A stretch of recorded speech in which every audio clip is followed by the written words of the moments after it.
हाथी और चूहा की कहानी। एक राज्य में एक राजा का शासन था। हर सप्ताह पूरी शानो शौकत से नगर में उसका जुलूस निकला करता था, जहां प्रजा उसके दर्शन किया करती थी। एक दिन एक नन्हा चूहा उसी राजमार्ग के किनारे किनारे कहीं जा रहा था, जहां राजा का जुलूस निकलने वाला था।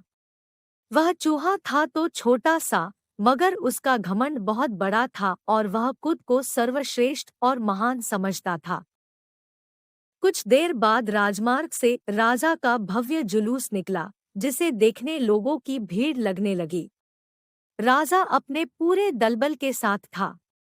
उसके सैनिक उसे घेरे हुए थे। कई मंत्री और अनुचर उसके पीछे थे।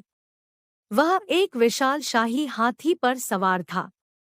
हाथी शाही था, इसलिए उसे भव्यता से सजाया गया था और उसकी शान भी देखते बनते थी। जुलूस में हाथी के साथ एक शाही बिल्ली और एक कुत्ता भी थे। राजा का जुलूस देखने को उमड़ी भीड़ राजा के साथ साथ उसके शाही हाथी की भी प्रशंसा कर रही थी। यह सुनकर घमंडी चूहे को बहुत बुरा लगा। वह हाथी को गौर से देखने लगा, फिर सोचने लगा, इसमें ऐसी क्या खास बात है जो मुझ में नहीं। मैं भी उस जैसा ही हूँ। मेरे पास भी 2 आंखें, 2 कान, एक नाक और 4 पैर हैं। फिर उसकी इतनी प्रशंसा क्यों? उसके विशाल शरीर के कारण, लंबी सूंड के कारण, छोटी छोटी आंखों के कारण या झुर्रीदार चमड़ी के कारण? किस कारण? एक बार तुम लोग मुझे देख लो, उस हाथी को भूल जाओगे। मैं हाथी से ज्यादा महान हूँ।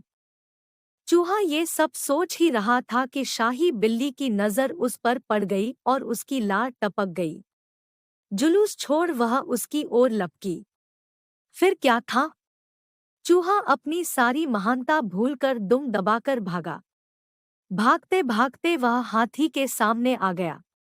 आगे बढ़ते हाथी ने उस पिद्दी से चूहे को देखा तक नहीं और अपना विशाल पैर उठा लिया। चूहा उसके पैर के नीचे कुचलने ही वाला था, मगर किसी तरह उसने खुद को बचाया। वहां से बचा तो खतरनाक कुत्ता सामने था, जो उसे देखकर गुर्राया। चूहा पूरी जान लगाकर वहां से भागा और राजमार्ग के किनारे स्थित एक छेद में घुस गया। उसका सारा घमंड उतर चुका था। उसे समझ आ चुका था कि वह इतना भी श्रेष्ठ और महान नहीं। सीख: किसी से मात्र रूप रंग की समानता हमें महान नहीं बनाती। महान हमारे गुण और कार्य बनाते हैं।